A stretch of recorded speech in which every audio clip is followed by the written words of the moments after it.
मोहम्मद मीर जे मटको थियो आहे न को थींदो। मोहम्मद मीर जे मटको थियो आहे न की थींदो। सॼे संसार में आला वरी अहिड़ो न को ईंदो।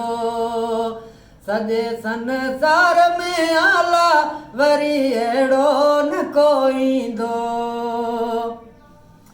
थी वई दुनिया फिदा जंहिंते अहिड़ो निर्वार थी आयो। कुफर जा कोठ किरंदा विया चमन चौधार थी आयो। 1.25 लख थी नबी जे विया जंहिंजो सरदार थी आयो। ग़रीबन वई यतीमन जो सुहिणो सिंगार थी आयो। कुल काइनात बणी जेल ज़िक्र जंहिंजो सदा रहंदो। कुल काइनात बणी जेल ज़िक्र जंहिंजो सदा रहंदो। मोहम्मद मीर जे मटको थियो आहे न को थींदो। मोहम्मद मीर जे मटको थियो आहे न की थींदो। सॼे संसार में आला वरी अहिड़ो न को ईंदो।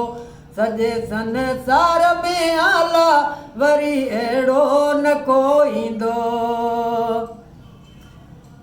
सॼी काइनात में अफ़ज़ल मोहम्मद शान वारो थियो। कयो महराज मुरसल हो वॾे आमान वारो थियो। मञियो जे बि पढ़ियो कलमो उहो ईमान वारो थियो।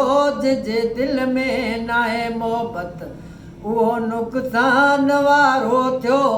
कंदसि तारीफ़ ऐं सीरत कलम ई छा लिखी सघंदो।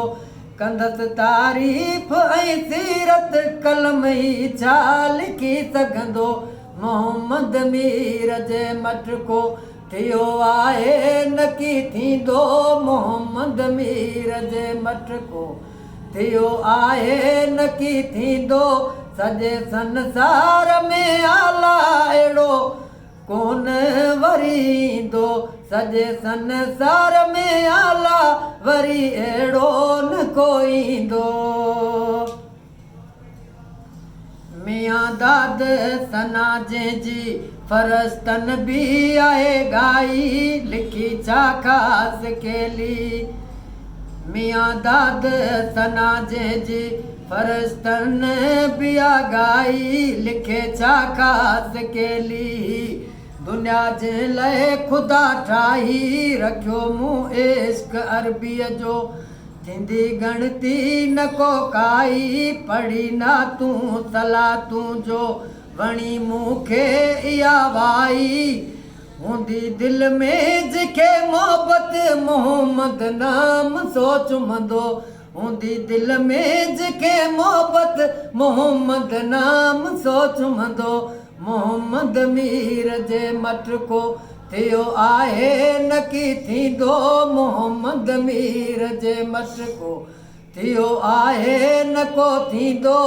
सॼे संसार में आला वरी अहिड़ो न को ईंदो। सॼे संसार में आला वरी अहिड़ो न को ईंदो।